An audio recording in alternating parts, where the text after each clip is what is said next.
What's up, you guys? Today we got a good one. This one's really going to help you on your journey, not only with dealing with the challenges and the setbacks that you face, but it's also going to help you understand what's actually taking place. So, this is how God is molding you into the person you have to become. God is molding you. The 5 steps. Number 1, understand the process of divine refinement. God is not giving you what you want. He is shaping you into who you need to be. It's not just going to be handed to you. You have to go through all the things in order for you to become the person that would have it. Now, challenges, failures, and hardships are not punishments. They are lessons and tools for transformation. Think about it. If that challenge didn't come to you, if you didn't face that failure or go through that hardship, you wouldn't become something great. You wouldn't learn the lesson. You wouldn't go through what you have to go through and come out on the other side. You wouldn't be forced to change if you didn't experience any of those things. So those things are blessings. They're not punishments. The key truth, God doesn't give you what you can't overcome.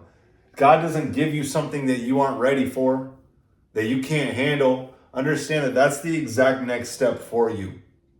Accept it and overcome it.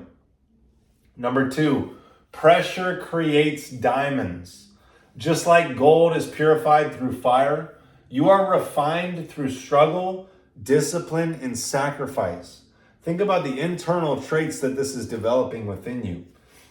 The pain you endure is the chisel breaking away the weak parts of you, the limited aspects of you, the excuses, the reasons for you to not continue. It's breaking those all away. When you go through so much, something happens, you're like, good. What else can I not go through? What else can I not face and overcome? I'll overcome all of it because you've done it time and time again. The key question, are you resisting the process or allowing it to shape you? You see, the biggest problem that most people have is that they're wanting it to happen on their time. They're wanting it to happen exactly how they want it to happen. They don't want to face any embarrassment. They don't want to face any failure. They don't want to face any hardships. But allow that process to take place because it's necessary. It's not going to happen on your time. It's going to happen on God's time. Divine timing aligns everything perfectly. Number 3, breaking you down to build you up. God will strip away what no longer serves you. Old habits, vices, relationships, and ego-driven desires. Think about this. If a building is falling apart and there's only about like a quarter of it done, you can't just start building on top of that. You have to demolish the whole thing, take it down to the roots, down to the foundation, to its core, break it all down to build it back up again. And that's the same thing that's happening with you. The discomfort of loss is often a sign of elevation, not destruction. Losing that relationship, losing that person that you love so much in your life, that's not a loss. That's you growing and realizing that you don't need anything outside of you. So don't look at these things as they're bad. Understand that they're necessary to get you where you want to go. Now, the key truth here is what feels like a setback is often a setup for your greatest breakthrough. Last year, I wasn't eating a lot of food. I was drinking a lot of water. I had too low of sodium in my system. I ended up going to the hospital. Passed out, woke up in the ICU 2 days later. Was like, what is going on? I left the hospital a couple days later and basically like had a concussion. Not a concussion, I had a seizure. My whole body seized up. And I get out of the hospital and I'm like 149 pounds. And I'm like, oh my goodness, like I really got to get this together. And what seemed like the worst thing that could have happened to me was actually the greatest thing that could have happened to me. Since then, I've gained over 30 pounds.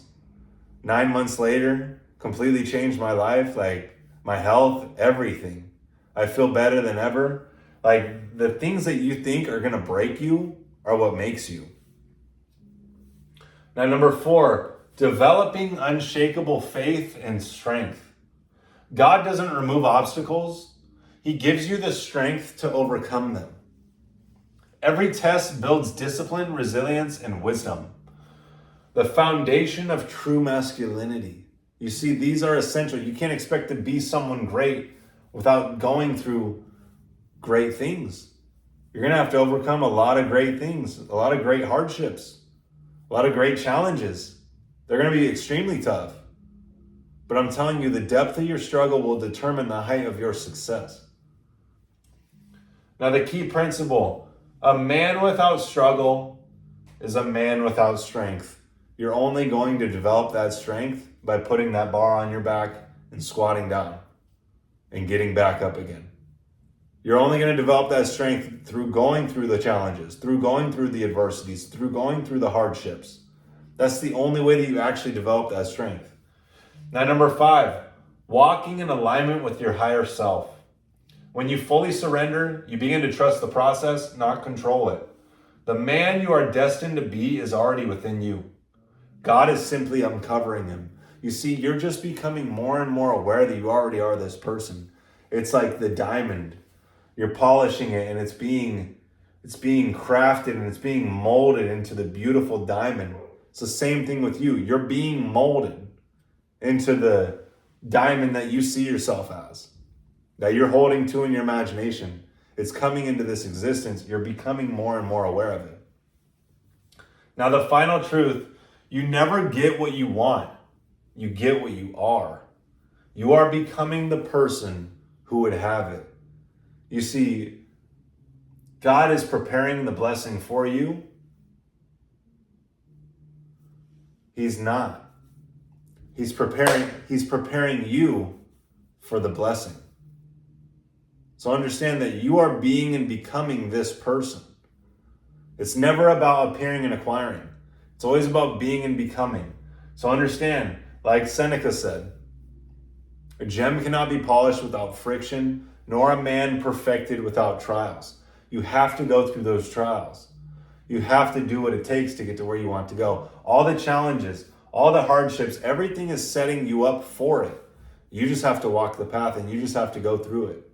Now, if you want to take it a step further, join me in the Higher Self community to actually instill these deeper disciplined habits every single day that causes you to align with your higher self and become this version of you that you're seeking to become.